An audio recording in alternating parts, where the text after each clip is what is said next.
बिहार के पूर्व उप मुख्यमंत्री और आरजेडी नेता तेजस्वी यादव कहते हैं पीएम जानते हैं कि इस बार उनका जाना तय है। बिहार ही नहीं बल्कि पूरे देश में लोग इस तानाशाही सरकार को हटाने जा रहे हैं।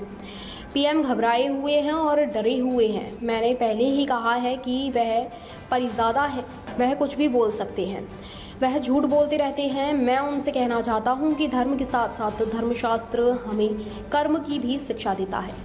उन्हें पिछले 10 सालों में बिहार के लिए जो कुछ किया है उसके बारे में बताना चाहिए।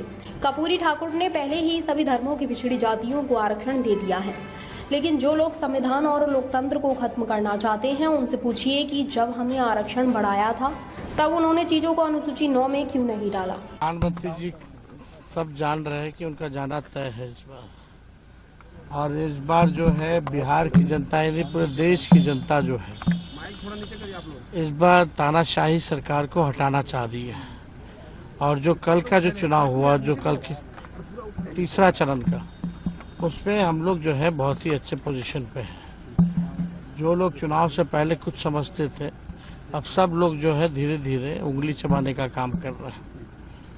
तो हम लोग पूरी तरीके से एकदम कॉन्फिडेंट है कि 4 जून को इंडिया की सरकार बनने जा रही है। लालू जी के बयान के बाद प्रधानमंत्री अब लालू जी पर अटैकिंग हो गए हैं कि आप अरे वो कब नहीं लालू जी पे बोलते हैं, दिन भर तो हम ही लोग को बोलते रहते हैं।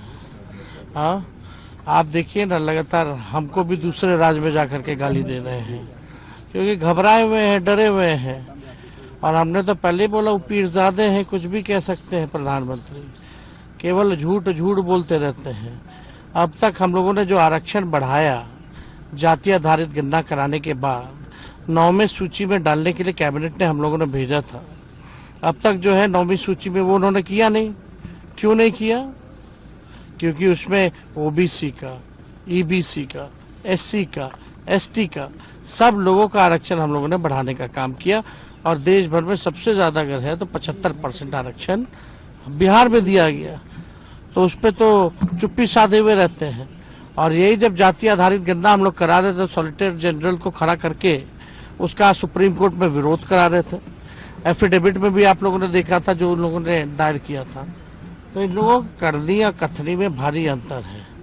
प्रधानमंत्री जी धर्मशास्त्र सिखाता है, धर्म के साथ साथ कर्म की भी बातें करें। तो थोड़ा कर्म की बातें 10 साल आपने क्या किया उसके बारे में भी थोड़ा बता दें कि आपने बिहार के लिए क्या किया। लालू जी कभी मुस्लिम आरक्षण की बात करते हैं, कभी कहते हैं सामाजिक आधार पर दिया जाना चाहिए। आखिर राजद का स्टैंड क्या है? अरे भैया, आप लोगों को समझ में ही नहीं आता है। एक बार ये जो भी पिछड़ा सामाजिक तौर पे जो भी जातियां थी, चाहे किसी भी धर्म की, सबको आरक्षण जो है कर्पूरी ठाकुर जी ने पहले से ही दिया हुआ है। उसमें अलग क्या है? और आप सब लोगों को समझना चाहिए, ये जो संविधान जो खत्म करना चाह रहे प्रधानमंत्री, ये लोग जो लोकतंत्र खत्म कर रहे हैं, जरा उनसे भी तो सवाल पूछो। 9वीं सूची में आपने क्यों नहीं डाला जो हम लोगों ने आरक्षण बढ़ाया? और हमारी सरकार थी महागठबंधन की, तो आरक्षण किसका किसका बढ़ा? पहले तो आरक्षण ही का विरोध कर रहे थे कि आरक्षण क्यों बढ़ा रहा है। पहले इस पे जवाब देना। मोदी जी के रोड शो से क्या होगा? नौकरी के एजेंडे में रोड पे ले आया प्रधानमंत्री जी को। जरा जाके माइक है तो पूछिएगा कि भैया पटना यूनिवर्सिटी को अब तक केंद्रीय यूनिवर्सिटी का दर्जा क्यों नहीं दिए।